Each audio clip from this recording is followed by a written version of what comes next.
Hello guys, स्वागत है आपका मेरे यूट्यूब चैनल स्टडी विद अमन कुल में। आज हम लाए हैं शिक्षा निदेशालय राष्ट्रीय राजधानी क्षेत्र दिल्ली की कार्यपत्रक नंबर 28 जो कि क्लास 8 के लिए है। सब्जेक्ट आपका सामाजिक विज्ञान है। इतिहास की बुक से है। डेट है 25 जनवरी 2021।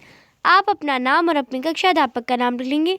आज हम राष्ट्रीय आंदोलन का संगठन 1870 के दशक से 1947 तक चैप्टर पढ़ेंगे। तो सबसे पहले हम राष्ट्रवाद का उदय पढ़ेंगे। तो चलिए स्टार्ट करते हैं आज की वर्कशीट। पहले के कार्यपत्रक के द्वारा हमने जाना कि 1857 का विद्रोह हालांकि कंपनियों के सिपाहियों द्वारा शुरू किया गया था, लेकिन जल्द ही यह समाज के सभी वर्गों में फैल गया।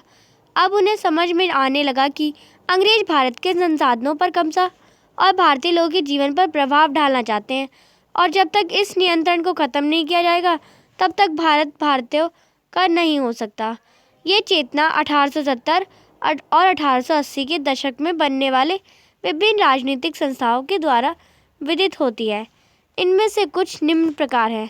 अब देखो, संस्था के नाम दे रखे हैं, कौन से वर्ष में हुआ था और संस्थापक यानी प्रमुख सदस्य कौन थे उनमें। तो पूना का सार्वजनिक सभा में 1870 में हुआ था। महादेव गोविंद रनौड प्रमुख सदस्य थे। एच चिंपूलकर और गणेश वासुदेव जोशी। फिर सेकंड था इंडियन एसोसिएशन 1876 में हुआ था। सुरेंद्र नाथ बनर्जी थे और आनंद मोहन बोस थे। मद्रास महाजन सभा 1884 में हुआ था और इसमें थे जी सुब्रमण्यम अंपायर, आनंद चार्लू। बॉम्बे रेजिडेंसी एसोसिएशन जो 1885 में हुआ था, फिरोज शाह मेहता और के.टी. तेलंग, बद्रुजीत और तेबजी थे। भारतीय राष्ट्रीय कांग्रेस ये 1885 में हुआ था। ए.ओ. हयूम, दादा भाई नारोजी और डी.ई. वाचा, ये सब इनके प्रमुख सदस्य थे। तो हालांकि इनमें से कई संस्थाएं भारत के किसी खास हिस्से में काम कर रही थी, लेकिन उन्होंने अपना लक्ष्य पूरे भारत के लोगों के लिए निर्धारित किया। उनका मानना था कि ये भारतीयों को उनके अधिकारों के प्रति सशक्त बनाया जाना चाहिए। इन विचारों के अलावा 1870-1880 के दशक में कुछ बड़े कानून या कड़े कानून भी के कारण अंग्रेजों के प्रति भारतीयों के मन में असंतोष बढ़ता ही जा रहा था। तो क्योंकि अंग्रेजों ने बहुत सारे कड़े कानून बना रखे थे, तो भारतीय जो थे उनमें असंतोष की भावना फैलने लगी, बढ़ने लगी। अब आर्म्स एक्ट और वर्नाक्युलर प्रेस एक्ट और एल्बर्ट बिल, ये कुछ एक्ट हैं, ये आपको पढ़ने हैं। इसमें 1878 में पारित किया गया था। भारतीयों को हथियार रखने पर पाबंदी गई थी। ये आर्म्स एक्ट बनाया गया था अंग्रेज़ों के द्वारा।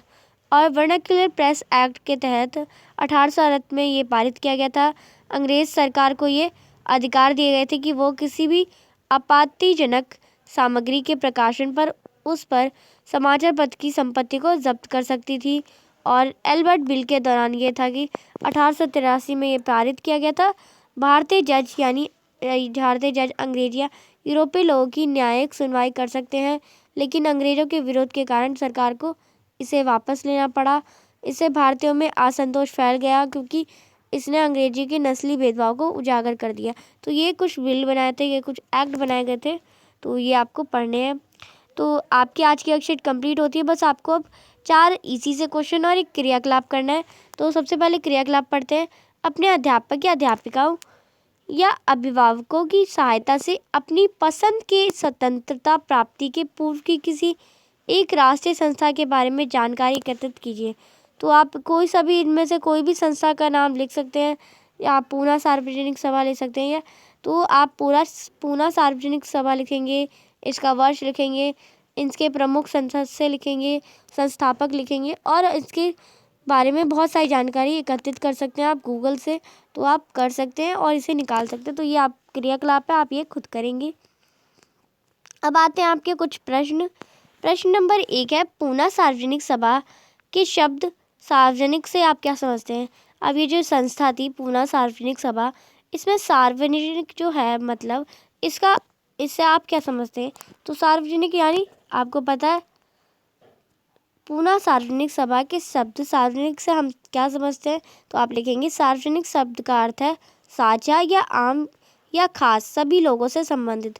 तो सार्वजनिक सभी, सार्व मतलब आप लिखेंगे सार्व मतलब अगर आपको तोड़ तोड़ के लिखना है तो सार मतलब सभी, और जनिक, जन आपने पढ़ा है जनजित में जारी, तो जनिक मतलब होता है लोगों या इंसान या कोई भी, तो सार्वजनिक हो जाएगा सभी लोगों, तो आपका आंसर हो जाएगा सभी लोगों से संबंधित। ये फर्स्ट क्वेश्चन का आंसर था।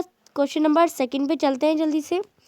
वर्नाक्युलर प्रेस एक्ट ने किस प्रकार भारतीयों को प्रभावित किया? तो ये जो वर्नाक्युलर प्रेस एक्ट था उसने भारतीयों को किस प्रकार प्रभावित किया, ये आपको बताना है।